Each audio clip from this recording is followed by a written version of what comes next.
Welcome to the November 2020 of the Symmes Township Board of Zoning Appeals.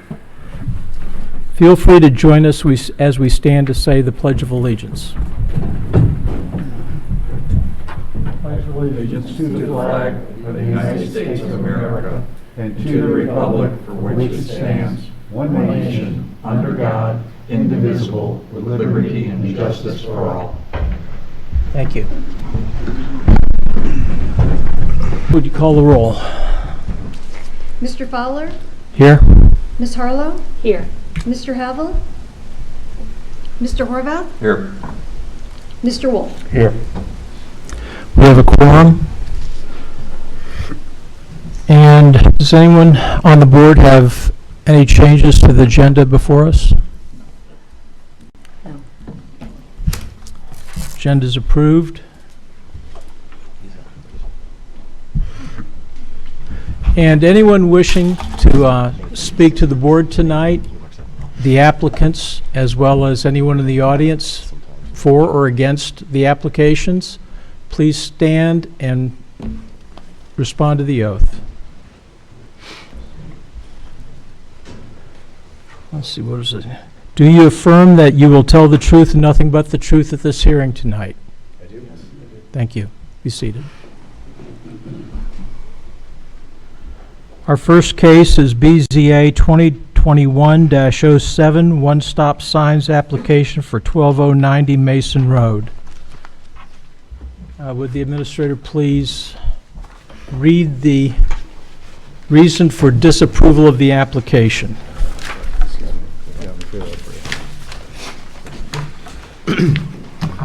Good evening, Brian Snyder, Hamilton County Planning and Development. You should have a copy of the staff report for this case. This is a variance request for an additional sign, additional wall sign on an existing commercial building. The appellant is proposing to install a second wall sign on the building on the north facade. There was a sign permitted on the west facade that faces towards Mason Road. That's the side of the building that has frontage on the public street. They're permitted a sign on that side up to 108 square feet. They have applied for and received a zoning certificate for a 92.5 square foot sign on that western facade facing towards Mason Road. And they would like to install an additional 92.5 square foot, basically another identical sign facing towards the north, which faces Governor's Way. That side of the building does not technically have frontage on Governor's Way because there's a parking lot for Slim Chickens that is in between this building and Governor's Way. So the lot doesn't have frontage, they're not permitted a sign. So that is the subject of the variance. The staff report obviously talks about them getting access from that. They do share a driveway, and so people do come in that way to get to the building. You can see this facade pretty clearly from Governor's Way. It faces away from the residential areas, both to the east and to the south. The Slim Chickens was previously approved for variances for additional building signs. They have 3 signs on 3 facades. They did have a little panhandle that came out to Mason Road, so they were permitted to have signs on 2 facades, and they did get a variance for a sign on a 3rd facade of their building. As far as history goes. And then this is a variance, this is an area variance, and the standards for area variances are on page 3 of the staff report. I'd be happy to answer any questions.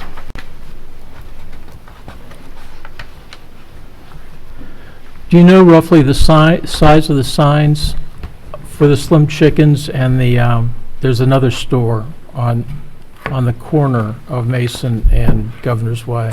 I do not know. Okay. So are we, if this is granted, does this put them over the square foot allowed for their lot of signage?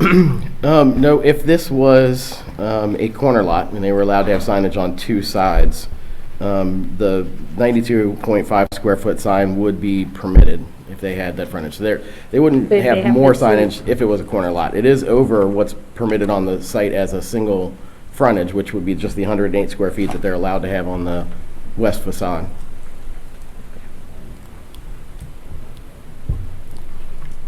Jack, do you have any questions? No, sir. And just Jennifer, one other anything thing else? to mention, there is a picture in the staff report of the Golden Corral that was previously there, and that Golden Corral building did have signs on both sides. I understand. I don't have the permit history for that.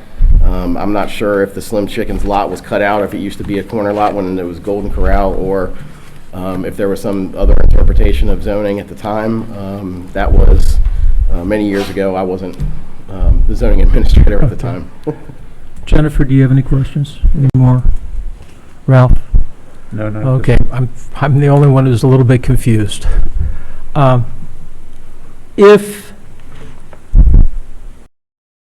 Ignore the situation. What is it entitled to by right on that facade that they're asking for this additional sign?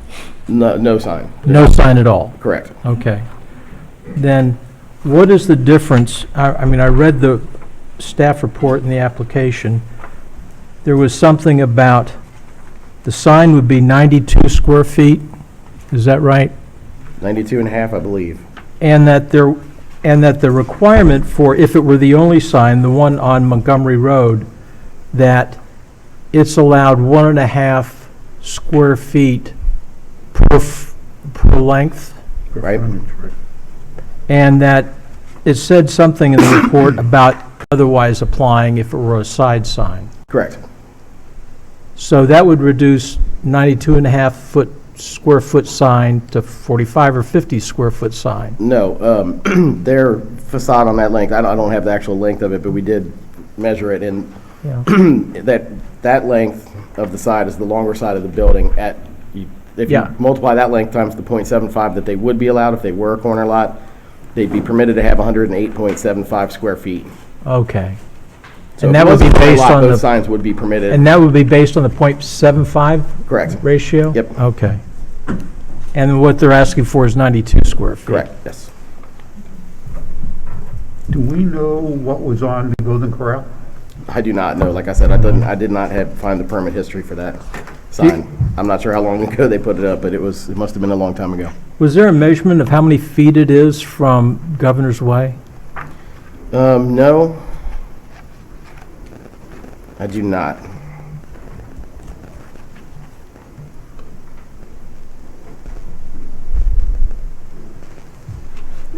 I'd say 150 feet. See. Let the record show that we now have the full board represented.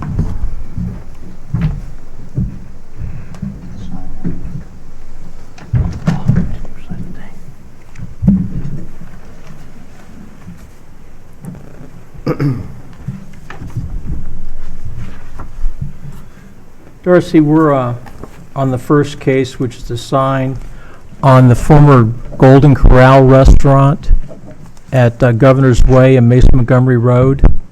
And we're just doing the staff presentation now, in case you had any questions for Brian. Not this time. I just received my packet about an Okay. hour ago, actually.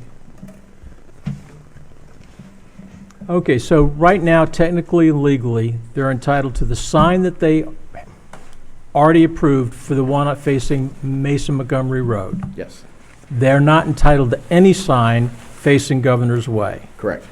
They're asking for a sign to face Governor's Way that would be compliant if it were adjacent to Governor's Way, like the Slim Chickens and the other restaurant, Correct. the sandwich place. Yes. Okay.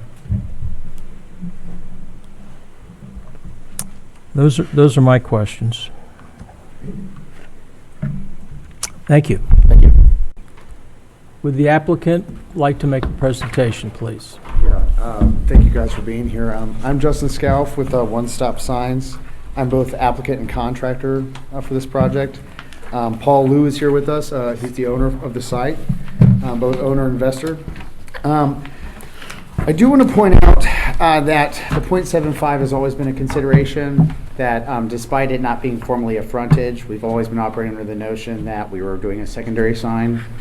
So I do want to highlight that square feet is under that threshold. Secondly, I do want to highlight the fact that the frontage did already accommodate a wall sign for almost 16 years.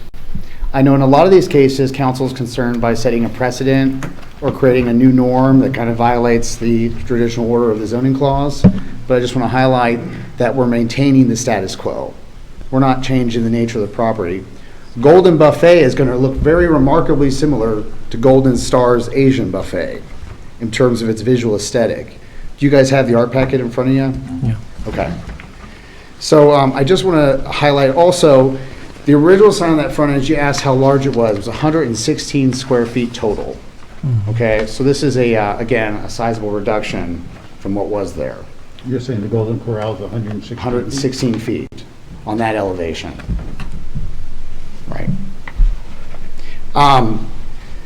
The township is not considering this private lane frontage in the way that is utilized by most guests, most motorists, most pedestrians. It most certainly functions as roadway. In terms of traffic safety, the preferred method of entry, in terms of speed considerations and turns, is this private lane coming off of Governor's Way, not Mason Road. So by every notion, we want to create an incentive to draw traffic down this side lane. I would say that if our structure is 80 feet in width on its western facade, then I would say to this private lane's point is about 80 feet. So we're grabbing the same kind of visibility as we would off Mason Road as we would to this private lane. Okay? I'm here for any more questions, but I don't really want to talk it to death. I think the staff report included an endorsement or some sort of de facto approval of it. I do want to highlight the fact that I don't see any opposition here tonight as well. It's a commercial corridor, so we're not changing the nature of the site. I don't think we're creating any kind of hazardous condition, and I don't think we're establishing any norms that violate code.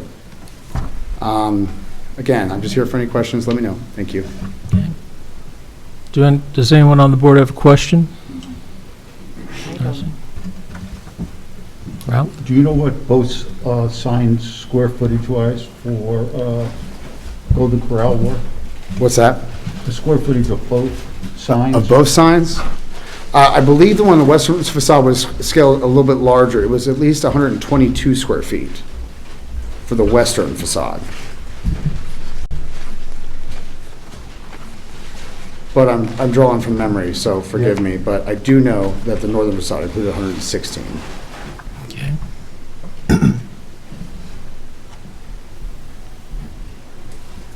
So you're actually asking for about 186 square feet. Aggregate total, yes. Aggregate between the two versus roughly 238 square feet, based on your numbers. Correct.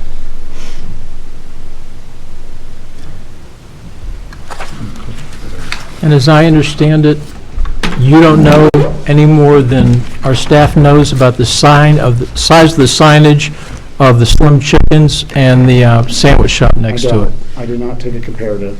Okay. Only because the question focus was the definition of frontage. I understand. We lacked frontage, therefore I didn't do the Yeah. comparative to the other businesses. I understand that. Standing here Okay. now, I guess I wish I should have.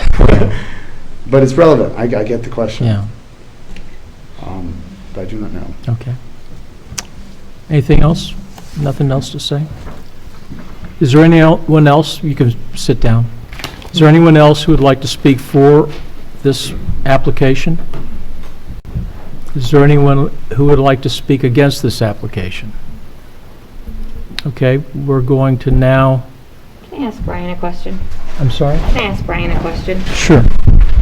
Is there something about there's different signage requirements, or maybe I'm thinking of the tall signs because you're so close to the interstate? It is for the pylon, for the pylon signs. You're allowed a bigger pylon sign if you're within so many feet of the interstate.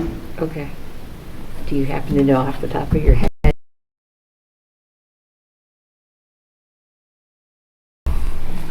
Okay. I realize I put you on the spot. That's kind That's of a okay. weird role to ask about anyways, but No, it's not. it's not. Brian should just have it all But memorized. it's all relative, I mean, the signs. Right. Okay, we're now going to take a break to deliberate among the board, so it's not dialogue between the board and the audience, so but you're obviously welcome to listen and hear this deliberation. Okay. Jack, any thoughts?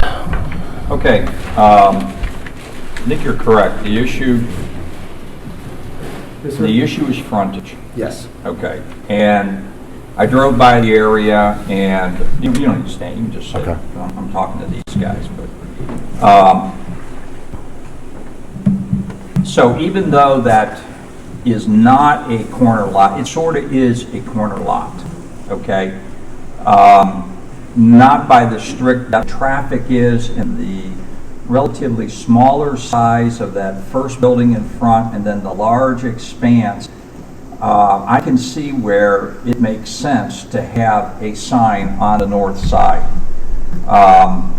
I think it makes sense from a operator standpoint, and also I think it's a convenience for the clientele, because if you're driving down Governor's Way and your GPS says Golden Stars is on the left, and you look and you see these 3 buildings, you're not real sure. So I think that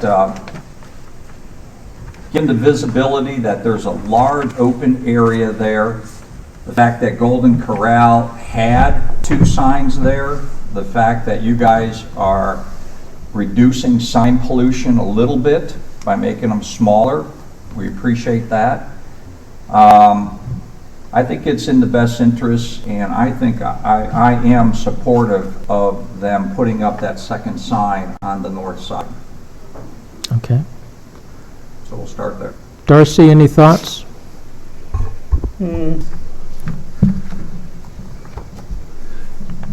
Once you talk to the other people, I'm Okay. still formulating. Jennifer? I know I'm the one who sticks with we don't need to set precedents, and I agree with that here. I think the real issue is whether this used to be a corner lot, and perhaps that's why it had the double signage before, but we're not clear on that. I think if you read the application, or I'm sorry, I But think the there's staff no- report, it said that the signage of the Golden Corral was there before the passing of the zoning code. Yes. And so it's grandfathered, or it was grandfathered for that owner. The new application, the changing of the sign is now totally subject to the code.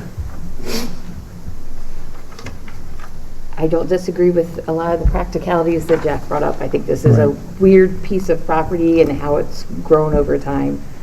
But I'm not particularly for it. I don't have a resounding thing to sit on and say, we can do this, and going forward, it will be fine, even though, and what I think of is 2 things. I think of when Slim Chickens was before us, there were several people in here who were not for all the signs. And the second thing is, should the UDF and the Thornton's case from not too long ago, where they're asking about the sign across the street from UDF, and we told them that if they ever want to change that sign, they have to come and get approval through us. And that was grandfathered in also.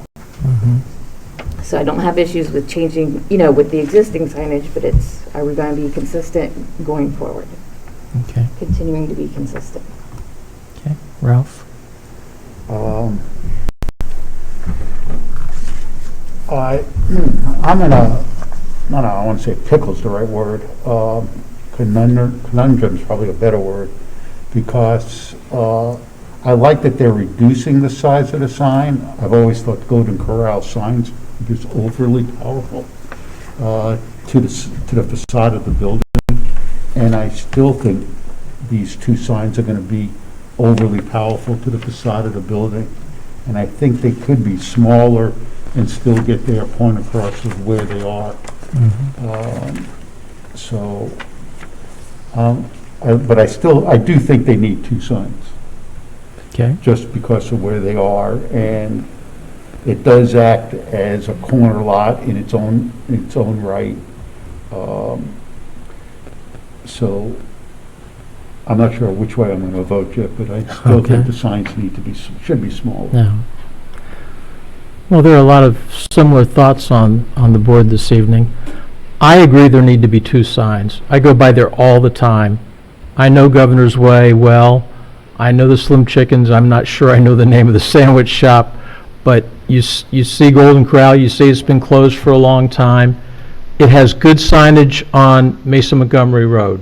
That's what it's got by entitlement. I find it difficult to think, while it has to have a sign on Governor's Way, I find it difficult to think that that sign should overpower the signage of the two restaurants right on Governor's Way that are in front of it, and have smaller signage because they have smaller frontage on their buildings. So my view is it shouldn't be 92 square feet. It should be something smaller. Still reasonably visible from Governor's Way. You don't want it to not have good visibility. And so I think it's almost a technical question. I wouldn't, if you were driving down Governor's Way and I were to design this signage, I would say I want it to look be equal visibility to that of Slim Chickens and the other restaurant, Potbellies, I think, and that it would be overwhelming. Right now, I think it's overwhelming, whether it's Golden Corral or a slightly smaller, as shown in these drawings. So, Byron, one of the things, though, that if you look at the size of these buildings here, I mean, you could fit probably 3 chickens and 2 Potbellies in the size of the building that Golden Stars is going to take and put into operation. The one thing, though, is that the sign needs to look aesthetically proportionate to the front of the house, to the front of the building. Okay, if you make it too small, it's going to cause a dissonance. It's going to look weird. Okay, obviously, if it's too big. So, I mean, I would hope that the designer has some architect or graphic design background to where they're making the There's certainly sign, they're truth to making it that. smaller, but they're also making it in proportion so that it is appealing to the eye in terms of symmetry and proportionality, sign versus the front of the building. Would you agree to that, sir?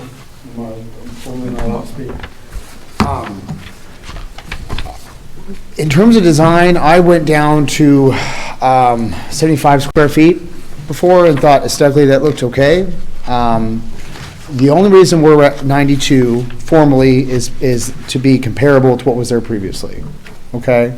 But I would say that drawing down to about 75, 65 square feet was the aesthetic limit for it to be relevant. And also, distance is against us here. The 2 restaurants closer to Governor's Way have to have a nearer line of sight. So we have to achieve almost 150 feet of visibility from Governor's Way. I do realize it seems larger, but when distance is considered, it changes the calculation in terms of visibility. So, okay.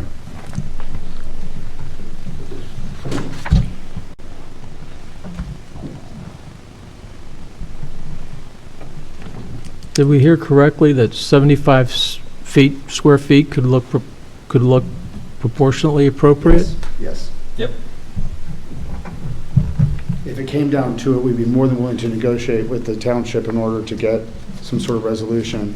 We could either have the findings at a later date, later meeting, or I believe that Brian can articulate the lineal ratio and call it out now and give us a limit factor, say 0.5 of the frontage, whatever. The board has the authority to just grant 75. Yeah, Right. I understand.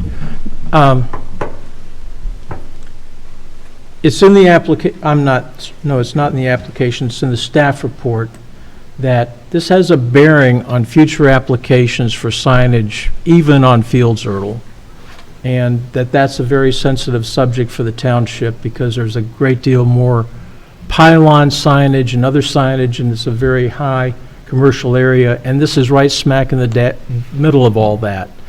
And so we have to be a little bit, not just a little bit, but seriously judgmental about deviating from our township rules. And while we think it's imperative that there be this sign, size is a factor that we need to give some serious thought to.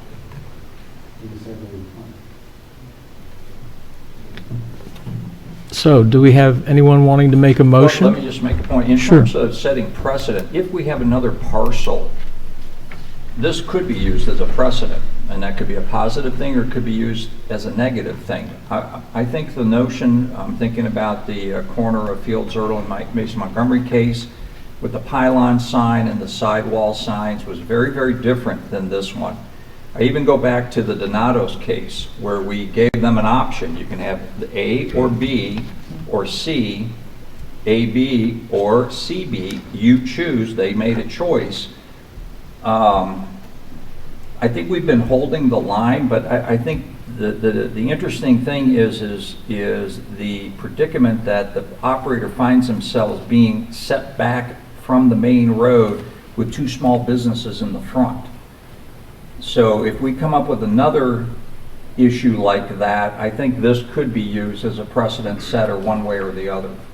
Okay. But I don't think it applies to just signage on the road, because this is a unique circumstance. So I would be reluctant to say, well, you gave Golden Stars two signs, give me two signs on Mason Montgomery Road at the corner of Deerfield or wherever. It's like, no, that's different.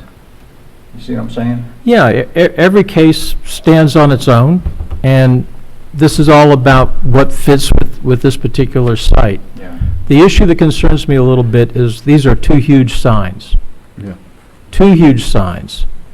And giving them that second huge sign under the current code is a tremendous advantage. It's something neither one of the two restaurants have anything like those size. The combined signs of the two restaurants, each restaurant's total signage, the ones facing both directions, I don't think come close to the 92 square feet of one of these signs. And so they already get a lot of visibility just from Mason Montgomery Road, and this is pretty much a neighborhood thing. If you're not in the neighborhood, you get the Montgomery Road side sign first, coming off the interstate. If you're on Governor's Way, you're really pretty much a neighborhood customer driving around. You're me going that direction. I don't think that they need that big a sign on Governor's Way, and I think it overrides the other two restaurants. I'd rather it be somewhat smaller. We've already heard 75 square feet would do, not look terribly small. I'd almost put that as the standard and make that the limit of our approval. But somebody needs to make a motion, either with or without a limit. Darcy, do you want to, before anybody makes a motion, do you want to No, I'm take fine it with first then? I don't have anything to add. Okay. Nothing. I do agree with the reduced size. Certainly do.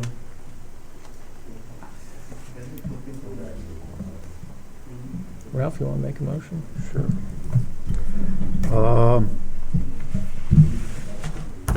I move that we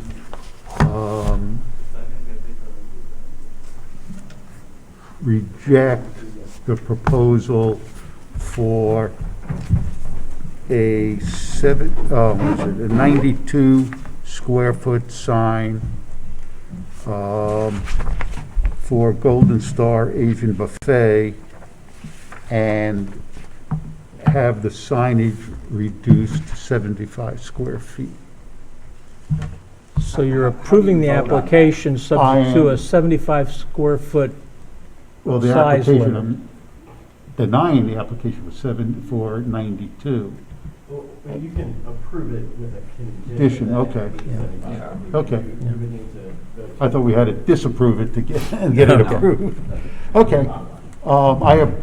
Then I'll move that we grant the variance to BZA 2021-07 for the 75 square feet in lieu of maximum in lieu of the 92 square feet requested. Is that the right size? 92.5 square feet requested. Is there a second? I'll second that. Okay.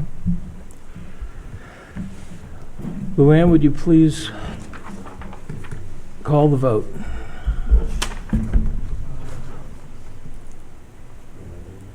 Mr. Horvath?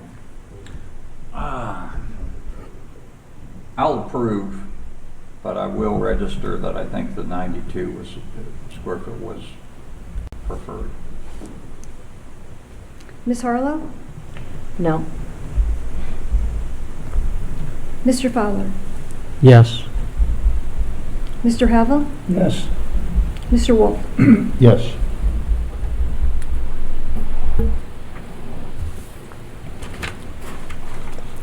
Okay, we move on to BZA 20-21-08, David and Melissa Mulliken at 10127 Elmfield Drive. I need to step in here. Pardon? I said I need to step in here as a possible issue with conflict. Okay. This is my neighborhood. Okay. I What joined makes that a neighborhood. conflict? I don't know, I just want to be transparent. Okay. Does anyone in the audience have an objection to one of the board members living in the neighborhood of this application? Does anyone on the board feel that Jennifer should be disallowed because she's in the immediate neighborhood? I think it's Jennifer's I just want decision. to ask Jennifer one question. Yeah. Do you feel that you could pose an honest, unbiased opinion? Yeah. Then I have no objection. Did you have a firm opinion before the board meeting? No. Okay. I have no objection. Let's proceed. Brian, with the presentation. Very well. Brian Snyder again. You should have a copy of the staff report that was prepared for this case as well. This is a request for a variance for a privacy fence to be located in the front yard. There are some photos in the staff report that show the fence as it was installed. The applicant did receive permits for a pool with a pool deck and a permit for a privacy fence to enclose the rear yard where the pool was located. That zoning certificate showed the fence coming out from the corner of the house and going straight to the property line, which is permitted on a corner lot. The area that is enclosed is considered the rear yard of this corner lot. And so the difference between the front yard and the rear yard on this side is at the building line. So the corner of the house is the demarcation point from front yard to rear yard. So a privacy fence is allowed to come straight off the corner of the house and go all the way to the property line. That's what was approved on the zoning certificate. What was actually constructed extended the privacy fence 4 feet into the front yard. So you can see a picture kind of from the front of the house as it faces Meadow Knoll with the extension, the 4-foot extension of the privacy fence coming out into the front yard. That portion of the fence is the subject of the variance that is needed. The applicant or the appellant is obviously wants to keep the fence as installed, and that is what they have applied for. In the front yard in Symmes Township, you're allowed to have a 4-foot tall maximum, 62% open fence, like a split rail or a Kentucky board fence. Those are the types of fences that were permitted in the front yard by the Symmes Township zoning resolution. This obviously is 2 feet taller and is 100% opaque, so you can't, it doesn't comply with the standards. The fence from the street, it's very visible from Meadow Knoll and from Elmfield, both. It clearly sticks out past the front of the house. There are no other fences in the neighborhood that stick out past the front of the house like this that I'm aware of. We didn't see any other variances for fences in the front yard in this neighborhood when we looked through. So it would obviously be out of character with the neighborhood and it would stick out. There's no landscaping proposed or installed in front of the fence. That could be something that would soften the appearance of it. The appellant states that the pool deck concrete extended further than they thought it was, and that's the reason that the fence comes out. So if the fence were moved back, there may be some portion of their pool deck concrete that sticks out under the fence. Some other type of bump out or something else maybe soften the appearance of the extension from the street. But those are the only findings that we had in the staff report. Landscaping might help screen it.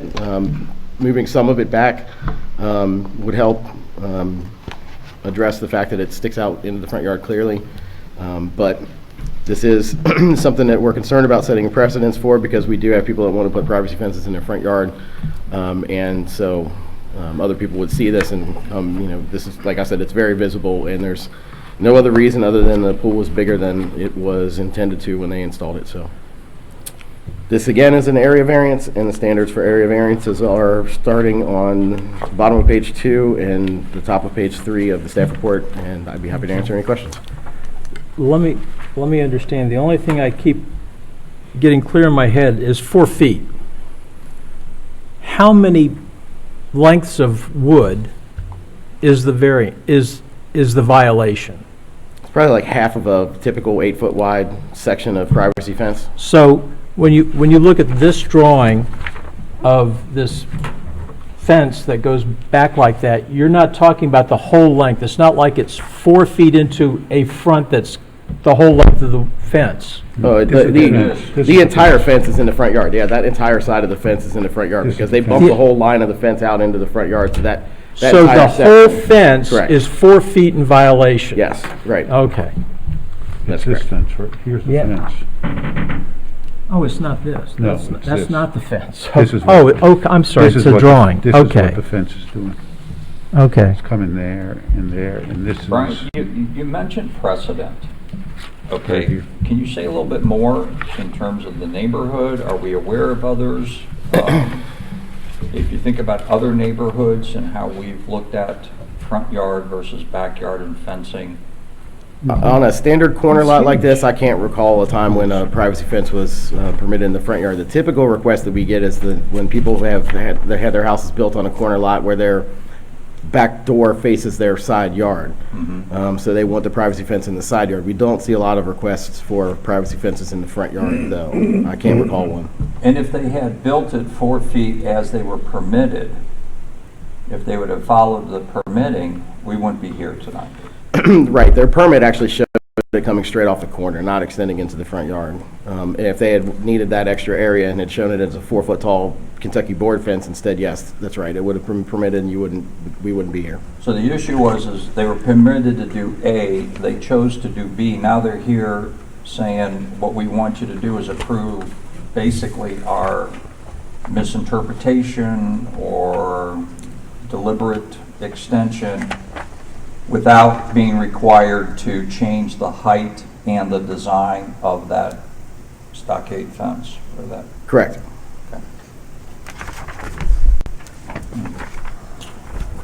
Okay.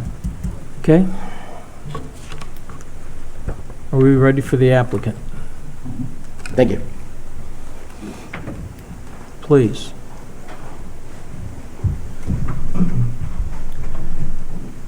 Good evening, Board. Thanks for meeting this evening and hearing our circumstance and our case.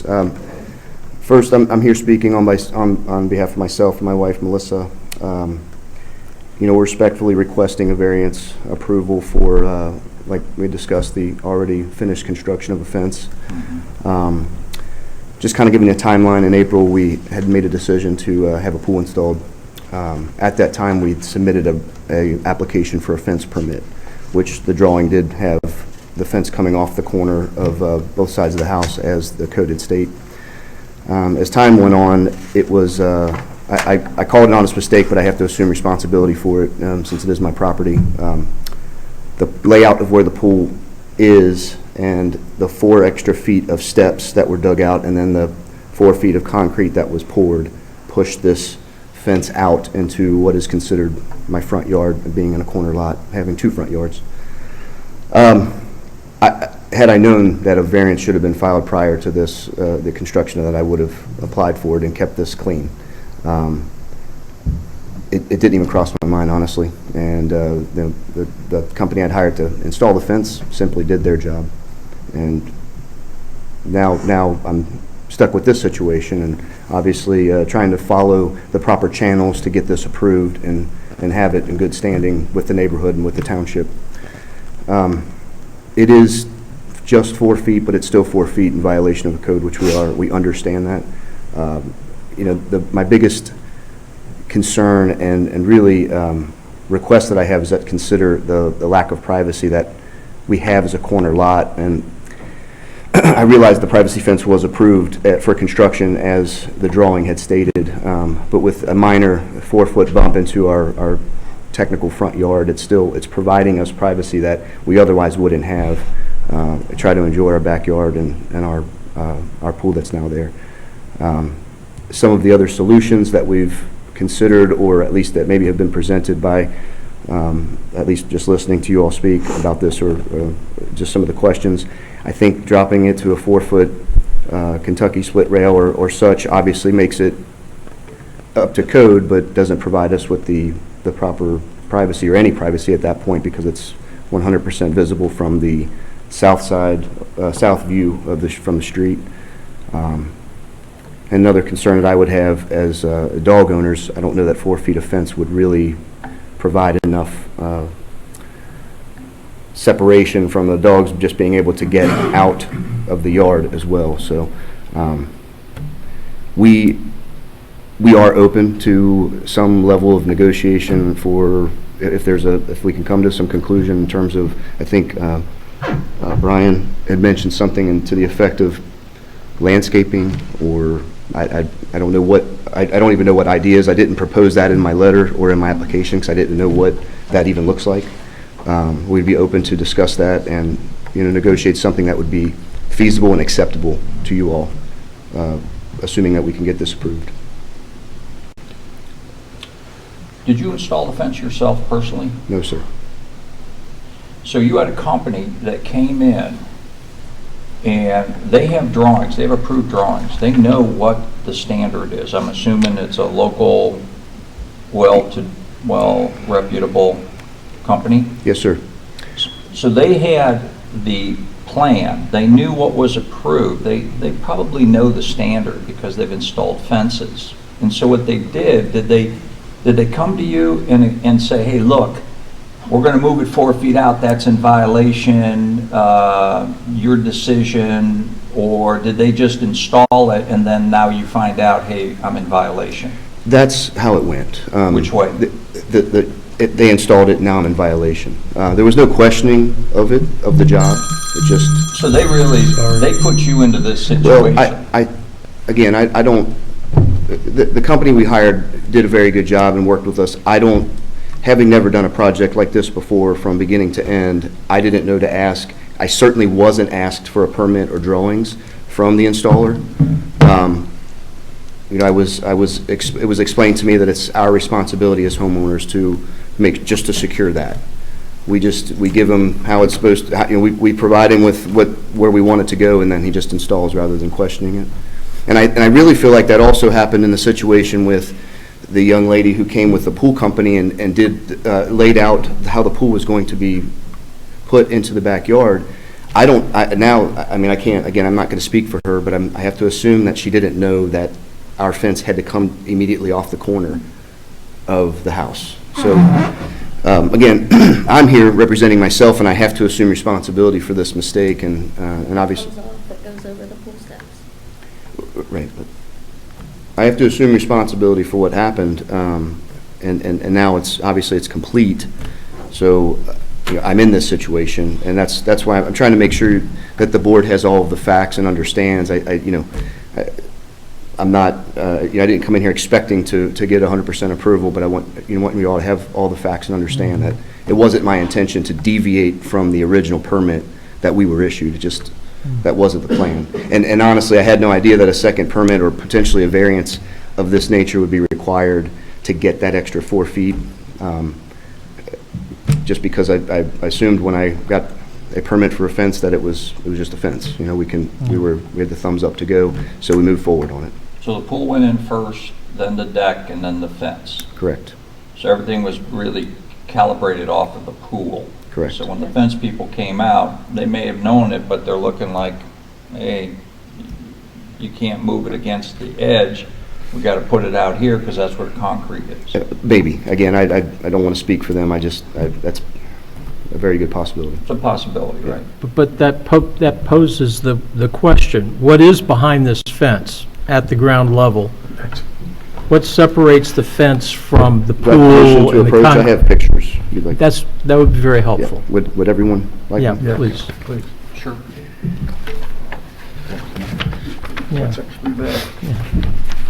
The obvious question we would be posing once we knew that is, if the fence were being constructed today, is there enough soil between what's there now and all the improvements for the pool that the fence could be moved back? It's a slab of concrete right to the fence. That's why we're thinking about the photos. So I've also included 2 other letters from other neighbors that have offered their approval. This is all not Not yet. visible, actually. Oh, it's not? No, the letters are not admissible unless they're notarized.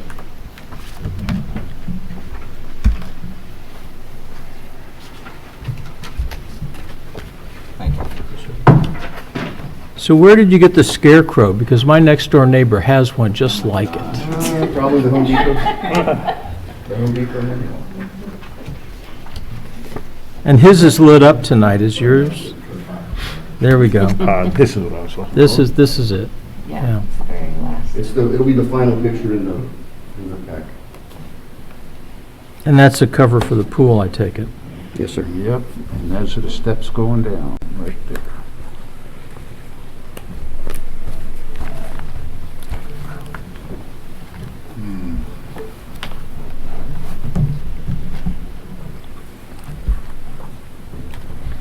And the distance between the edge of the pool and the fence is what currently? I would say, well, there's posts needed 2 feet of concrete, so maybe approximately 4 to 6 inches. No. What I'm saying, what I'm asking is the distance from this plane, this line to the fence. Maybe 2 feet. What? Maybe I'm missing. Come on over here. From the where edge the of the steps- pool steps to the fence. How, Okay, it's right like from 2 here. feet. From here Oh. to here, what is that? I mean, it's like 2 slabs. Yeah, this had to be, there's a hole here for the railing that goes into the steps, so it has to be 3 feet. So from here to here is 3 feet. 3 feet of concrete, yes. So even in compliance, you're hanging over the pool, 1 foot. Well, as it stands today, yes. But what I'm saying is I'm assuming responsibility for potential mismeasurement of where the pool was I got it, placed in the I got it. Okay.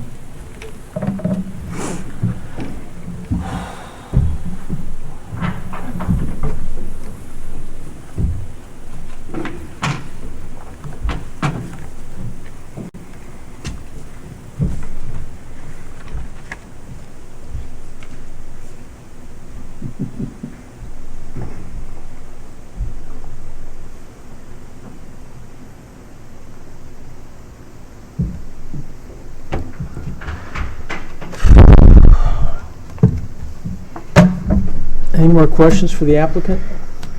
Thank you. I have a question. Okay. I've got to think that, although I don't have a pool, that this was all drawn out ahead of time, as far as where the pool's going to be and so on and so forth. How did we get such a big deviation? I mean, who didn't follow the plans? And why didn't they follow the plans? Well, the hiring of this pool company is a whole nother issue. This was not, it was a rather unprofessional operation as far as I'm concerned. So there were no drawings provided to me. It was a walk-off with I don't know, one of those things you count off feet. That was essentially it. Some cast iron rods and orange string. But somebody had to file drawn plans to get Yes. approval. So who did that? MVP pools. And that would have, how did that get approved?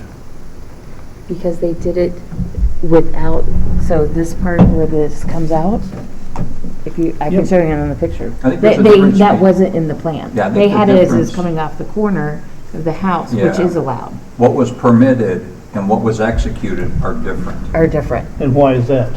because Well, somebody He screwed just up. said that the, A few things. Who? I could name a lot of things, but Yeah, it sounds like somebody mismeasured. By 3 feet or 4 feet? I had a building that was 4 feet off the center in Well, Boulder, Colorado, so I know. the facts are easy. It's the owner's responsibility and it's the contractor that screwed it up. right, yeah, that's their issue. that's the, It's between them. That's not ours. Right. and it's a tough place to be, for sure. What's before us is the fence. Yeah. Right. Okay, Did that answer your question? okay.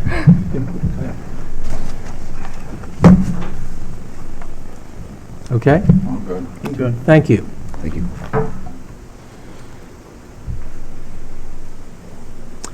Is there anyone in the audience who would like to speak in support of this application?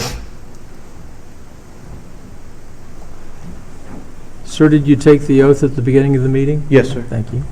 Your name and address, please. My name's Andrew Ludlum. I live at 10275 Meadow Knoll Drive. I'm actually directly across the street from his fence. Our driveways are across the way from each other. And I'm in big support of his fence. I have 2 little girls, I think a split rail, with kids. Privacy fence is a little safer, harder for somebody to get over. And I don't see any problem. I think it looks visually nice. It's an upgrade to his property and his house. From our view, it looks great. I have no problem with it. Yeah, my name's Liz. I'm his wife. So I've seen actually the progression of this house. So my grandparents owned the house prior to us owning it in 2015. They owned it in 2004 prior to them owning the house also. So I've seen the progression of the home. And the fence, it's beautiful. Like he said, we look right across to them, and everything that they've done to that house has been a great joy to see and a good upgrade. Like I said, I've seen the progression. So we have 2 small kids. I understand it's a 4-foot variance, and rules are rules. I get that. But the fence is beautiful. It's privacy fence, harder for someone to get in when you have a pool. Safety is number 1. The neighborhood has tons of kids in the neighborhood. We're, kind of like a little family. Lots of people like to run around, like to play. So privacy fence to me is a number 1 if you're going to have a pool. So that's kind of my 2 cents. Okay. But it's definitely, it's not an eyesore by any means. I mean, I do understand it comes out, but it's not an eyesore. It's actually a really pretty fence. So, yeah. Okay. Thank you. Thank you. Is there anyone else who'd like to speak in support of this application? Is there anyone here who would like to speak in opposition? Okay.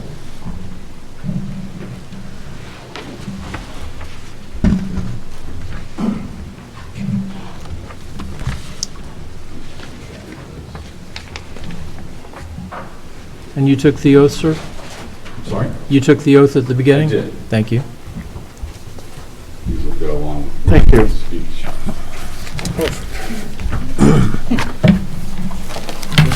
Brian, are these permitted since they weren't included in the original package? This is an opposition. Oh, Okay. Oh, MV pool. Oh, okay.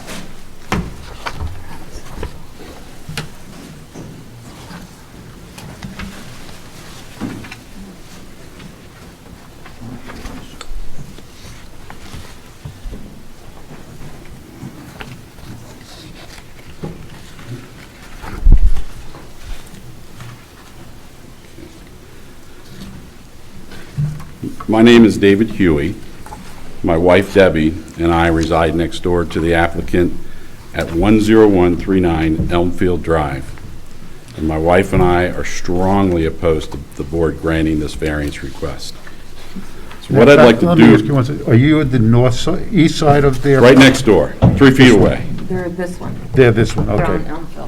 Okay. Yeah. No, that's Meadow Joined Drive. the fence. Okay. Yeah. You're on The fence. Elmfield, right? Yes. So it's this one this is right that one, yeah. Okay. It's this house This is- right here. We've got it. We got it. That's me right Yeah, got it. Thank you. So what I'd like to do first is address 3 statements made in the applicant's filing. First statement, quote, "The drawing was submitted for the fence permit based on measurements and layout provided to us by the company installing our pool. On May 15th, 2021, the company began to dig for the pool construction in our yard." And if you look at Exhibit 1, that's a shot of the MVP Pools website. I'm going to get back to that in a second, but I wanted you to see that. We find this statement very concerning for several reasons. First, all of the permits were approved on April 21st, 2021, more than 2 weeks prior to the commencement of construction. There was ample time for plans and measurements to be reviewed by everyone and any errors corrected. If you look at Exhibits 2, 3, 4, 5, 6, 7, 8, and 9, that represents the permit packet and the filing application for this pool project.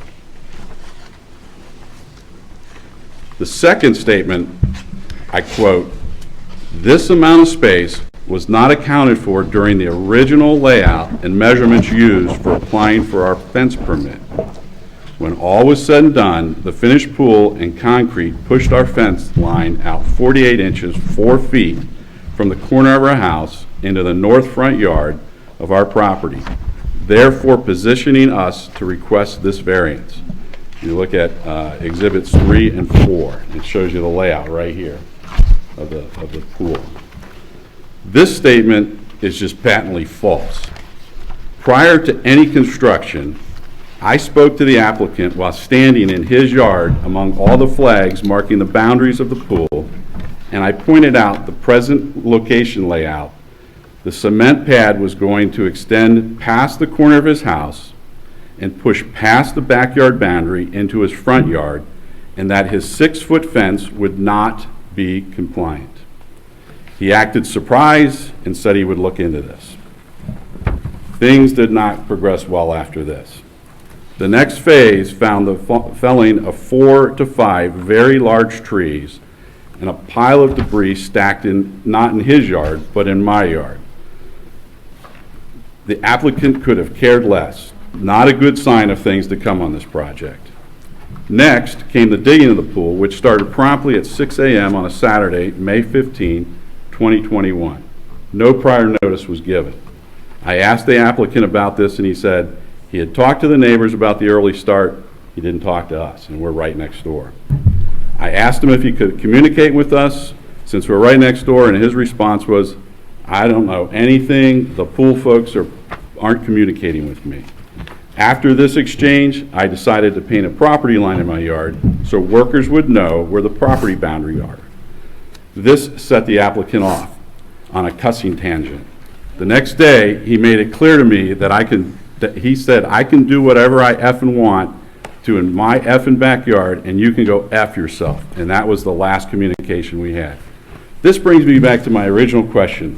You have a second-generation pool company, noted on their website, with 25 years' experience installing pools, $40,000 for a pool project, and they and the applicant can't figure out where the backyard ends and the front yard begins. This project should have taken 4 weeks. This went on for 4 months. And not one time in 4 months did anyone see any errors.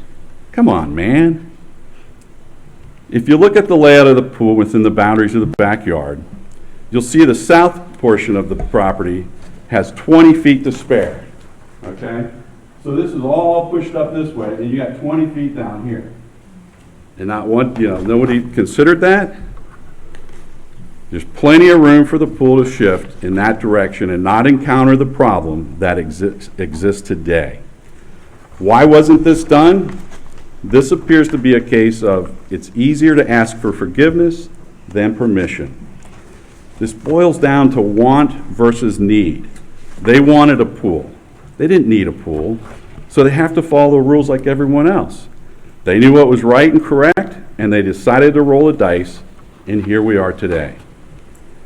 Now, the third issue and statement is, and I quote, "We are also troubled by a particular neighbor who has chosen to position video cameras with 24/7 surveillance on the backyard and our home, which has compromised our privacy and made it extremely uncomfortable when trying to enjoy our own backyard." If the applicant is referring to me, let me explain. This situation is of the applicant's own making. 5 years ago, the applicant moved in, and I started to notice dog poop all over the side and front yards. And I stepped in it, my wife stepped in it, my kids stepped in it when they played outside, and it got all over my lawnmower. It was an absolute mess. It was at this time I noticed that our new neighbors had 3 dogs. Made sense. I've been cutting this yard for 15 years without issue.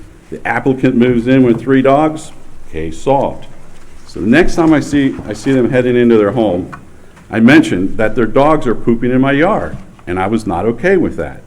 To which they responded, "Not us, must be someone else's dogs." At this point, I hired a company to install cameras on the outside of my home so I could see whose dog was doing this. The very next day, I rolled the video back, and whose dog do I see pooping in my yard? You guessed it, the applicant's. It's Exhibit 10. It's a still shot, black and white, of a dog, the applicant's dog, about a step from heading to poop in my flower bed. But this didn't stop, okay? This continued on for weeks. So now I had to call the police 4 times to get them to come out and ask them to stop this. This has been an ongoing problem. Exhibits 11, 12, 13, and 14 are printouts of that call log. From that point on, the applicant has continually harassed our family.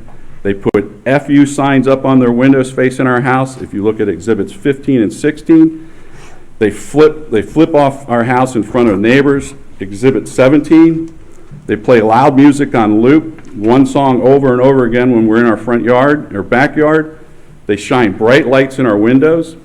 We've been putting up with this harassment for 5 years. We've been cussed at, threatened, and it all started because we didn't want their dogs pooping in our yards. They did nothing to stop or clean up this mess, so we were left to involve the police and get the cameras to stop this harassment. Moving on, the applicant and his family have a history of not following the rules. Case in point, when the pool was finally completed, it sat for over a month filled with water, which is a clear code violation. Not only that, they swam in the pool with no fences in place. They were given written notice from the county that this was a violation, but continued to use the pool regardless of the safety of the neighborhood. Please see Exhibit 18. It's a color photo of the family swimming in the pool. It's time and date stamped. There's also, in their cages file online, there's a number of complaints. August 11th, 2021. Needs fence and soil for final inspection. Please schedule. August 13th, 2021. Called homeowner and left message regarding missed inspections and using the pool without a final or compliant fence and gates. Have received multiple complaints from neighbors. August 16th. Need IBI. Final fence needs approved by zoning. No swimming allowed before final inspection. And the inspector also notes, as I was driving away, he noticed that the section of the back of the fence, which faces my property, had the finished side inside and not outside. Another area of concern, if you look at Exhibit 19, is they use this big 9-foot blue tarp to block views. And I'm concerned about that. If they decided not to move the fence, the 6-foot fence, and go with a 4-foot fence, they're going to use that to be altering that view. That's a big concern.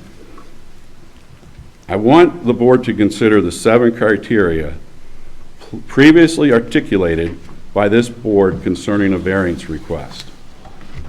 1, can the property in question yield a reasonable return or be used in any beneficial way without a variance? The answer is clearly yes. Number 2, is the variance substantial deviation from zoning code? The answer is clearly yes, and I will explain that further in just a moment. Would the essential character of the neighborhood be substantially altered, or would adjoining property suffer substantial detriment as a result of the variance? Clearly, yes. I want you to look at Exhibit 20, because that's a picture of the front of my house, and this stockade fence is right in our front windows. It's just overbearing. Number 4, will a variance adversely affect the delivery of governmental services such as garbage removal, sewage disposal, or water lines? To the best of my knowledge, no. Number 5, did the property owner purchase the property with knowledge of the zoning restrictions? Clearly, yes. Knowledge of zoning ordinance is imputed to the new buyer. Number 6, can the property owner's predicament be feasibly avoided through some method other than a variance? In other words, does the property owner have a remedy other than a variance which would alleviate this problem? Absolutely, 100% yes. And I'm going to go into that in a minute. Will the spirit and intent behind the zoning requirement be observed and substantial justice done by granting the variance? No, it won't. Now let me get back to the two items I promised to discuss. Question 2.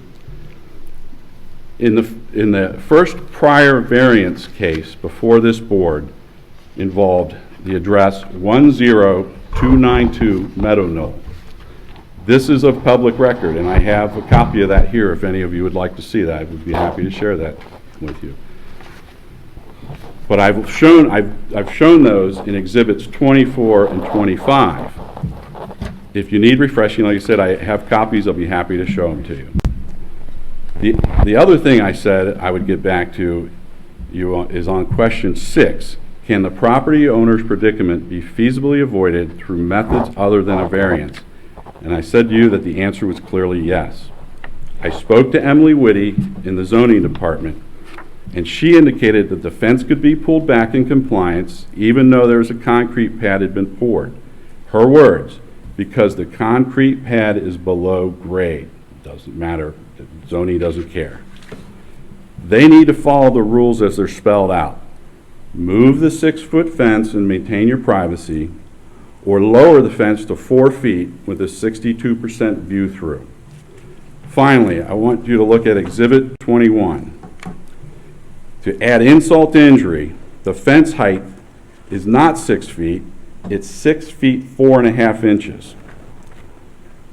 I state again in conclusion, we strongly oppose the granting of this variance as the fence exists. It is visible in our front windows of our home. The large stockade fills our view and is unacceptable. And please remember that the granting of this variance request affects us, our neighborhood, our successors in title, and the successors in title to every house in the neighborhood. It would set a precedent in Symmes Township that it is entirely wholly unacceptable. It would erode our zoning ordinances. Thank you for your time and consideration in this matter. Don't go anywhere. Okay. I've got a question. Sure. I didn't understand your point around Exhibit 24 and 25. Can you please come back to that? Yes. That is, they had a fence that they put in the backyard of that house. It's almost amazing, the similarities. The family built the fence, didn't have any kind of permit to do it. It was supposed to be a 48-foot fence was the code. They built 52 inches.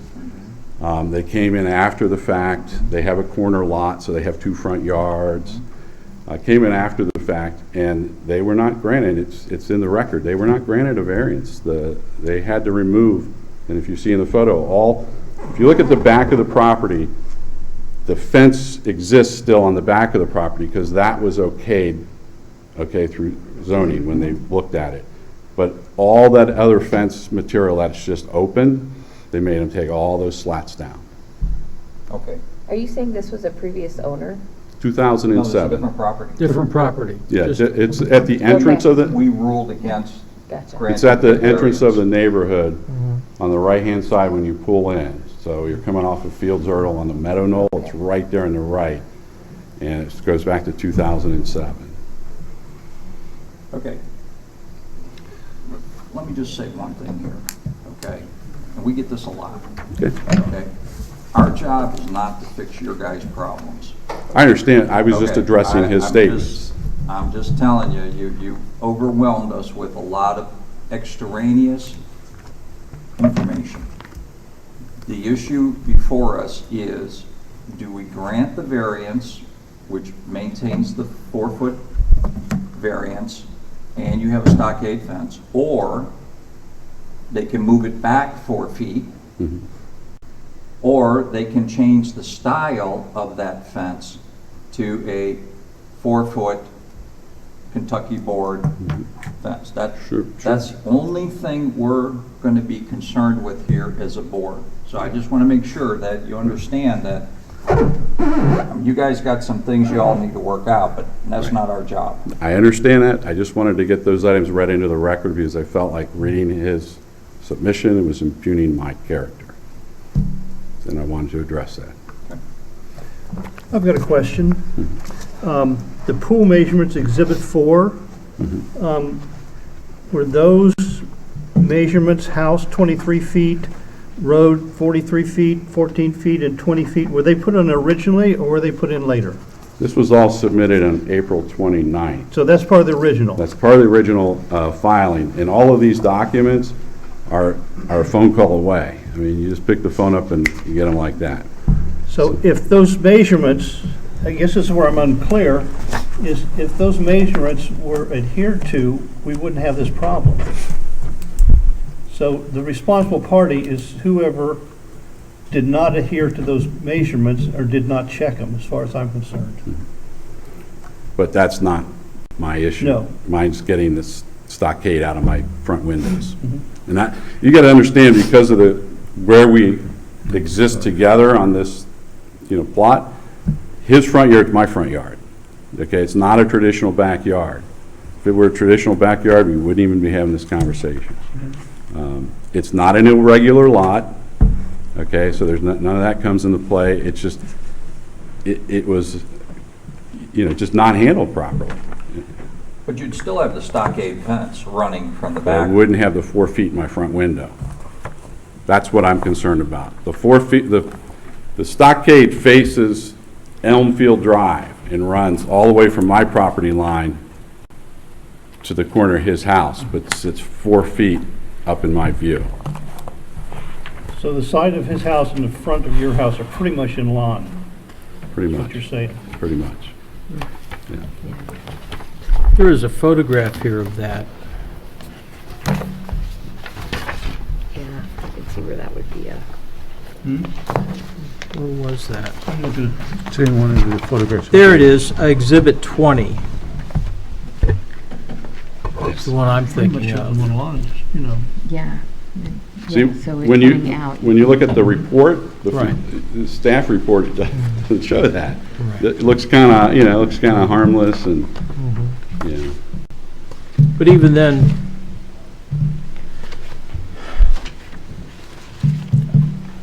am I interrupting you, Ralph? Not at all. Okay. I'm listening to you.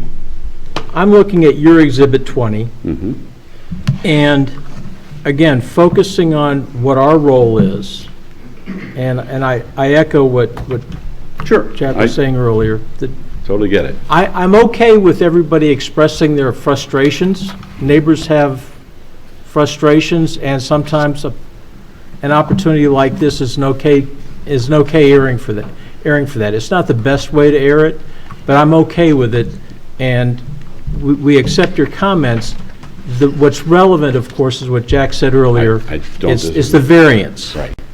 It's also the statements you made that may conflict with the statements that the applicant made about who knew what when, and things like that, which we could take into consideration with a grain of salt on either side. I'm looking at Exhibit 20, though. If they were made to conform to the rules that we're faced with, they would be moving that fence 4 feet closer toward the front of your house, not into your property, but back. Let me show you what I mean. The variance is 4 feet. Yeah. Let's say that's the 4 feet. Right. You still have the same issue this far. That 4 feet is what appears in these windows. Okay. You're saying this doesn't? Right, correct. Okay. Correct. All right. Absolutely. Okay.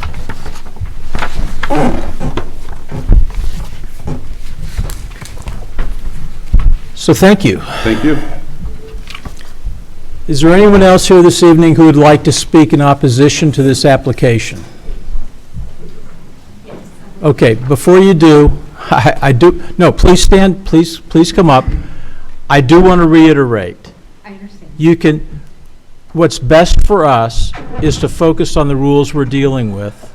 You are, though, welcome to air some of your grievances. Just understand that they may not sway this board. Okay? Okay. Go ahead. Your name and address, please. My name's Debbie Huey, and Oh, you're his wife.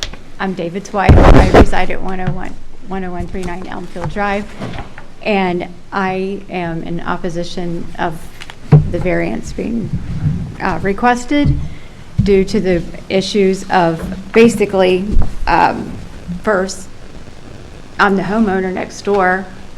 My bedroom, my second floor, when I come down the steps, we have a big picture window. I have to look out to that pool, to that fence that is out of compliant. Secondly, I come out my front door and it's not matched up evenly with the brick. So it looks awkward. It doesn't match up, and it potentially, when we move someday, could reflect the resale value of our home. We have a pool.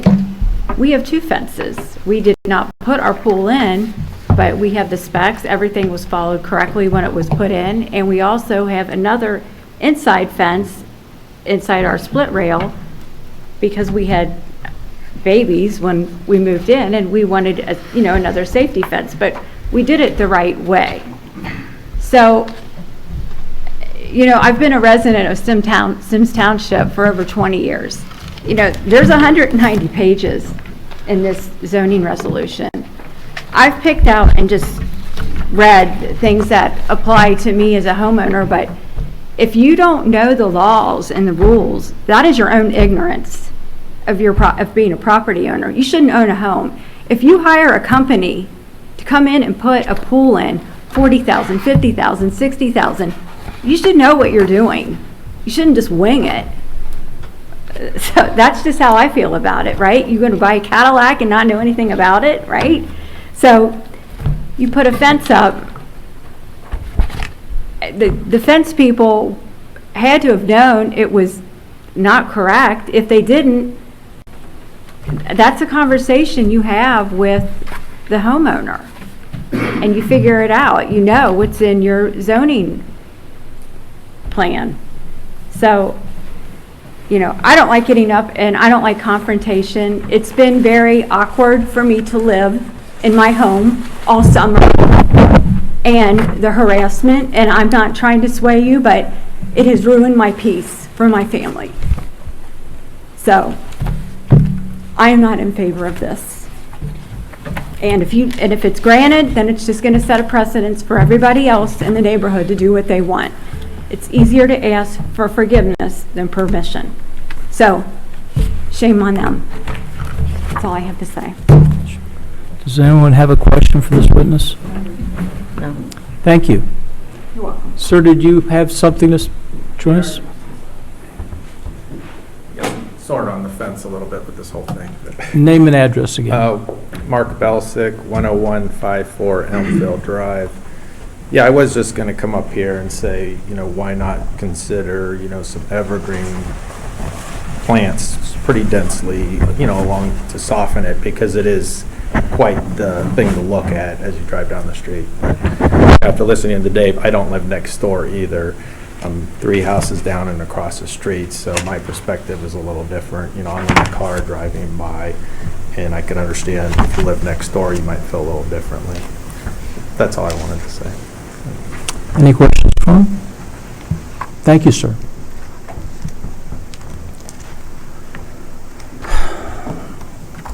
Okay.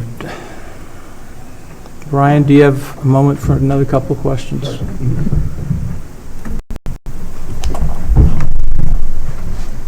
What would it take for this to be in strict compliance? They would The have, existing, the fence work itself, this wood, what would it take for that to be in compliance? so the parts that are over 4 feet tall would have to be cut down, or over 6 feet tall would have to be cut down. Our zoning inspector does that on final inspection. We haven't done a final inspection because the fence was installed without complying with the original permit. So they needed to come here and do this. 6 feet tall, how is that measured? From the ground, grade next to the fence. Literally from the soil. Exactly. So So it's not a question of 6-foot boards? No, and in It's from fact, the if it's not on the property line, they would actually be able to mount up at the bottom of the fence to address the issue. But if it's on the property line, they would have to cut the fence down. So that part, I just wanted to address, that there will be a final inspection with the zoning inspector who will check the height, and if it's truly over 6 feet, it will have to be cut down. The 4-foot section that extends into the front yard would have to come down to 4 feet to comply. So they would have the option of either moving it back to the edge of the building and keeping it 6 feet and running it across the concrete. Okay. Or they could leave the posts where they are, cut it down to 4 feet, and open it up to 62% open Okay. for just that 4-foot section. And the Okay. rest of it could stay as installed. And no issues with the fence on any other sides of the property at all? No. Okay. Is it an issue that the finished side is not facing out? It is not. I believe that if people call and ask us, we encourage them to do that. I don't believe that there's a section of the actual zoning resolution that says that it has to be. Okay, and then when you think about... Oh, and I just wanted to point out also that the posts are sticking out, but they did actually finish both sides. There are finished boards on that side. It's not, you can't see the whole rest of the structure inside of it. But when you turn the corner, okay, would that 4-foot sections need to be also opened up? And Just the 4 lowered? feet, yep. So you'd have a large fence, and then you do this, and then you turn the corner. Correct. Exactly. Right at that line where it comes in, passes the corner of the house, it would have to come down to 4 feet, but it could come down to 4 feet, extend 4 feet in height, extend out the 4 feet in distance, and then run all the way across the, yeah. Right. So basically, everything that's in violation needs to be modified. To comply with the code, yes. Yeah. Okay. Thank you, Brian. You're welcome. Okay, we're going to deliberate.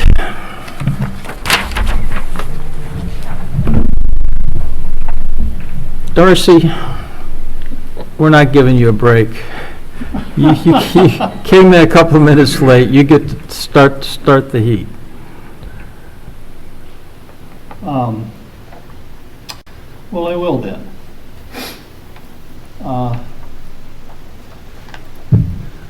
I just feel very uncomfortable with this because it was apparently designed and laid out correctly, and who knows what happens when it's deliberately modified, whether it was just error, whether nobody paid any attention to it, but essentially it ended up to be a problem. And I just don't think that we need as a variance to set a precedence, or, for a problem like this. I mean, the original plans were approved, looked at by, apparently the county, whoever did the pool permit, and the pool people had the exact measurements. This is not our problem. That's what I feel. And I don't want to set a precedence to, just because, it was poorly, it just was poorly done the whole way. Okay. Can I ask a question? Sure. So I'm on this pool permit, Exhibit 3. Right. So this is the actual pool permit, right? That's just for the pool. Is that correct? Or is that the pool and the concrete pools? That's just the pool. Because to me, that's what the it pool. looks at, so what it looks like to me, they did, Go ahead. what it looks to me is that within the original plans, there was no layout of anything with the fence coming off of here. With this permit, there's no room for a fence Correct. from off of Now- that corner that matters. Now, Right. this is, Here's the fence. right, There's the same building next door. And this is this building, this is the building. Yeah. That's this building. You go straight back. right. The Pool pool, goes farther. here's what you don't What- count. what am I- Here's, no, no, you are right, because I was doing the measurements. Okay. Here's what the problem is, and it's not our fault. These steps. This dimension, So that 43 this- feet, is it from this it's corner? from here. And Oh. somebody didn't account for that. Okay. Or they didn't they put the pool in backwards. Okay. That makes more sense. Thank So I was you. looking at that, but that's not our issue. That's not our issue. I was just That, thinking. I understand, because I was looking at that too, what actually transpired in my mind, what could have transpired. Right. And so the only way they could have rectified it was, okay, here's the pool, here was the plan, we just dropped it in that way. But that's not before us. Right, right. What's in front of us is the fence. Okay, thank you. I'll speak right now. Oh, okay. Are you done? Are you done? Oh, Or no? well, I just had that question Okay. and that helped. I'd like to digest for a minute. Okay. Ralph? I remember before everybody else was on this board, I think, we had a sort of a similar issue where someone built a fence like this but pushed it out in front. And we did not accept it. They had to push the fence back to meet the corner of the building or put a lower fence in. And it was for protection of their child, but they ended up moving the fence back because of that. And I think this is not our problem. It's not even a hardship in my mind. Right. It was built wrong, and I don't think we should grant the variance on this because they're trying to make their problem our problem on this. Jack, your thoughts? Well, I mean, when I heard all of this and came back to it, I mean, one of the things that we as a board have been very clear is we're not going to violate the ordinances because people make mistakes and now it's our job to clean it up. And I'm thinking fences around pools, I'm thinking play sets, I'm thinking fireplaces, where people have gone and done things that are outside the ordinance. And we've been crystal clear that that's not okay. Okay, a lot of times people come and say, hey, we're thinking about doing this and here's our hardship. But I think we've been very consistent with not cleaning up and allowing people that push the envelope. And that's what I feel like, you know, I can't say definitively, but certainly the feel is that it was, what we'll do is we'll build it and then we'll come back and ask for forgiveness. And that's not our job. Our job is to adhere to the ordinance for the betterment of our community, for the sake of all people.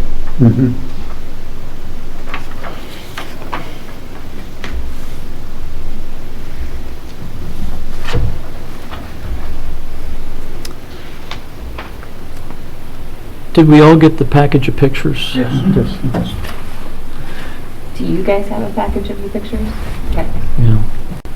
And Byron, our job is not to tell them what to do to fix them. Oh, I understand. Okay. I understand. I know sometimes we have discussions with people that are asking for help, but Yeah. I'm anti-negotiating, by the way. You're what? I'm against negotiating with the property owner. I don't think that's our role. That isn't.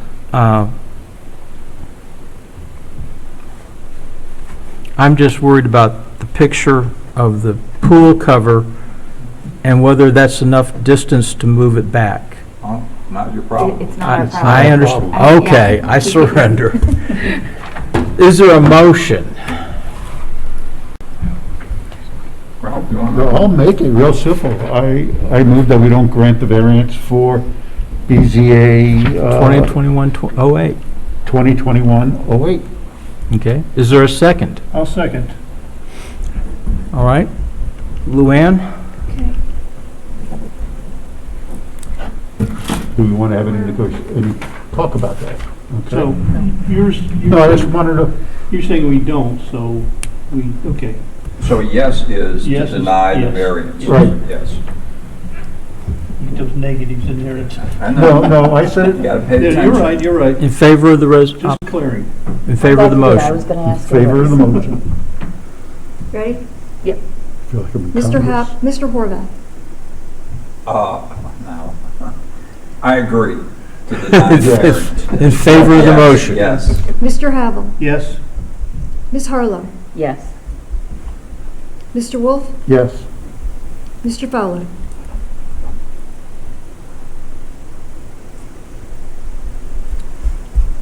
I am going to vote no on the basis of just an emotional reaction to an applicant who said, I take responsibility for this, it is all my fault, and it's already been defeated, so I just want to register one no vote.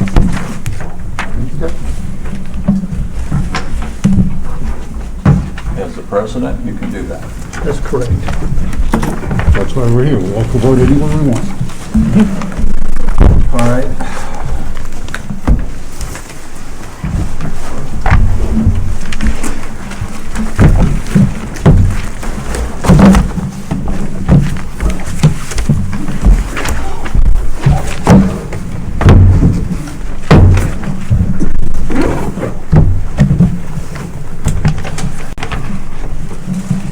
So we have old business or new I don't business? have anything. Okay, no old business. Anybody suggesting new business? Brian, how, maybe we should wait till it clears out.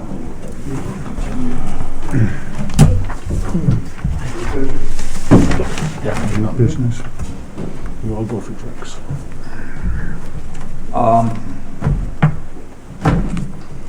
So in terms of future cases, what is that looking like?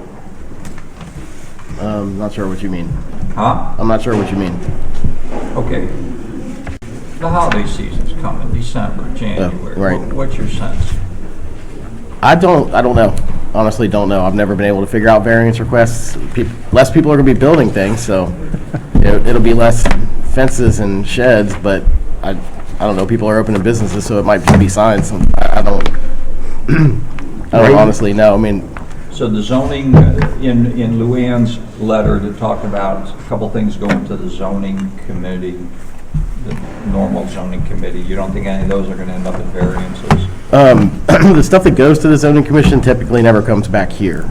So like if they approve a planned unit development, then all the variances go to the zoning commission as final development plan modifications instead of variances. Okay. So, Okay. Just as a point of record here, Byron, is I will be in Florida starting probably at the end of December. Okay, returning, I guess I would be here in time for the May meeting. May? Yeah, May. Okay. So you're pulling a Darcy in reverse is what I hear. We just get It's Darcy your back, turn, that you're Darcy. gonna take off and be Yeah. gone, Darcy has so to- please, Let me ask you this, do we please. have an alternate person? The board has been interviewing candidates for alternates, so it's very So it's been possible like by a- January 1st, we'll have somebody in place. About a year we've been Okay. working on this? Nobody applied. At one point, Finally, the didn't we have last to? newsletter, we got a couple applicants, and they also need people on the zoning commission also. So- Well, you see what we go through, they'd be like, yeah, I don't want to do that. Yeah. Okay, so let's talk procedure. Can we zoom them in? Yeah, that's- Electronically? Would that be To get- possible to have a Zoom? It's probably possible. Well, it's happened. We've been a Zoom. It could be part in Right, but person, it that could be was by part the Zoom. state We were allowed to, right? Then that got revoked. So I Trustees think would she have needs to. to, somebody needs to figure that Okay, out. maybe you're right. Well, The lawyer on the When he's board. in Florida. Oh, okay. But maybe, hold it. No, not What do us. you mean the lawyer? Just him. Run the lawyer. We're talking about just you zooming in, right? Bookended by lawyers. I got the same situation. Here's the deal. I don't know, When I'd have we to were- talk to Kim. When COVID was a thing, we were able to Zoom, and what that did is it allowed us to more or less consistently have all 5 members involved. Okay? Now with this requirement that we do this in person, okay, just because of the season, certain people may or may not be available. And so I would think that we ought to go to the trustees and say, at the discretion of the president, to say, we're going to make this a Zoom meeting. Not in January. don't think you can. Do I get term You'll get limited? nominated. No, You'll get not nominated. yet. You're not here, isn't that? No. It's, Who's up for vote for presidency? Or chairman? I'd have to look it up, I don't have my. You are, because you asked the It's- question. Yeah, I vote for Ralph, all in favor, aye. it's state law What state law? that you have to meet in person.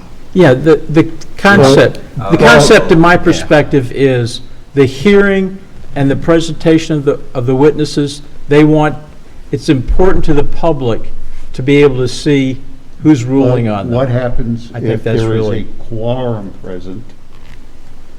Oh, and you got a someone quorum, you gets got zoomed three. in? That may be meritorious, that difference. No, you but can't, no, you cannot I don't think participate we get to remotely. play with that. I think I'm they- just bringing that up They as did a- extend the ability to do Zoom meetings through the end of the year, but just through the end of the year, and I don't believe that it's going to get extended again. Yeah. Past the first of the year, so, yeah, Okay, and so- we don't have the ability to have somebody Zoom in here really easily either, and all the meetings that I went to that were hybrid, in-person and Zoom meetings were disasters. Okay, so 2 years ago, when we had this or 3 years ago, what I had planned to do was to be able to just fly in for the weekend, do the meeting, and fly back out. Fortunately, the last 2 years, or the first 2 years that I was planning to do that, we had no cases in January, February, and March, okay, which was like great. And that's why I'm encouraging, influencing, begging, pushing, everything I can for you. Any more words? Brian, Lawyers, it any just- more words? I'm terrible Hold on to him so many. with my vocabulary. Well, let's make sure we're airing all the issues here. It's not just Jack wanting to go to Florida, it's Darcy wanting to go to Florida. No, He goes to Darcy New York. goes Darcy's upstate New York. shy. He goes Shy. north. Oh, New Jack York. goes south. Whatever. He goes to the Adirondacks. The partial solution, there's two possible solutions here. One, quorum is 3. 2, we may have and should have by January an alternate Yeah. who At could least fill one it. alternate, That maybe helps. 2 alternates. And if we get to 4, if we're only 3, that's the That's business why I we're know in. It We- still works. It is what it We're, is, yeah. we're not insisting that you be here, it's just you lose your opportunity to hold sway. That's all. Well, I don't think I hold any sway, but I do think I will make every effort, if they're really bona fide cases and Brian can't push them off, then I would make the sacrifice to find a way to come in and do these. But that's my last resort, okay? I feel like I committed to this committee and I want to do everything I can to be a part of it. But I was just looking to see if there's any other way besides moving the fence back 4 feet over my pool, but I guess not. Okay. So do So you want to still, you could you still alternate want to be on the between email Darcy and you. chain to know about all the cases? and- Absolutely, absolutely. He's Am I a leaving? board member. Jack. Wait, am I leaving? No, I'm just saying, if you're in Florida, do you still want to know what cases? Oh, and- absolutely, Yeah. because that's when I'll make my decision to fly up. Jack, you just have to split between Darcy. 1 month it's you, 1 month it's him. Yeah, there we go. So, I think we, Okay, So 'cause I what we had people want- in so the what we past that want to didn't do- that didn't need the documents. Okay. we- No, I- what I we want want to to be do is fully communicate to the Symmes Township trustees through you, Luann, that we are hoping that there will be an alternate appointed in Yeah. January. Okay. We would even be glad if there were 2, Okay, because of the uniqueness of the composition of our board. Yep, okay. I'll see what I can do. see what you can do. And if what they want are nominations of alternates and they're not getting them, we can, knock on neighbors' doors. no, I think it's a good idea. I mean, there's no reason why we can't go out and sell the, Yeah, what we're doing. Yep. Which I think is important. yep. And it speaks well of the individual board members here who think it's important that there be enough manpower. Thank you. Okay. Are they Okay. still interviewing? Any other new business? Yeah, they Are still they have. still taking the ninth, candidates? Yeah. Okay. No other new business? Okay, approval of the boards of September 13th board meeting Minutes. minutes. Move to I move. approve. I'll second. Who takes I'll second. those? I'm just curious. Luann. What? Okay, so this is not a transcript, this is kind of what you Just take summary. as summary notes, okay? Because it was very abbreviated versus what I recall was going on, but that's Yeah. okay. Yeah, Just I the mean, you highlights. can't put it all in there, but it is recorded, so it's Yeah. it's on YouTube channel. Does Jack, anyone the- watch the ever whole watch thing. those? I'm sorry? Does anyone ever watch those? As I understand it, they're maintained, and they're public accessible to the media and to the public in general. And what I'd say to you is to understand this. When the staff thinks that it's a serious matter, that there's serious dispute, usually a commercial matter, like the restaurant sign, they may send it to outside counsel, review the tape, and make sure that the minutes are consistent so that there's not an issue in potential litigation. Has there ever When been? there has been, yes. cases too where we haven't had them transcribed. When we have just Because it was normal in the court or incidences like whatever, this, and they will have it's just a somebody normal transcribe staff the whole summary. thing. Okay, But sometimes it's a serious project. okay. Let's have them. And the minutes from October 4th, I just finished today, so you'll have those for approval next time. Okay. Are we having a meeting in December? Not sure yet. Today Yeah. was the last day to file the deadline, and Brian wasn't in the office. Okay. Oh, Brian. I'll send you Can never depend on. Gee. Didn't know some obscure I'd rather part of be the okay. code. January. All right, all right, all right. Tomorrow. I'll let you know one way or the other. Is this Halloween or was that yesterday? I'm wearing All my right. mask. Unless there's opposition, this meeting is adjourned. Okay. What time is it? You can walk me through the email, just what your plan is, just so that I have. Statement. Okay. Get your phone. Negotiation. Just send me a text.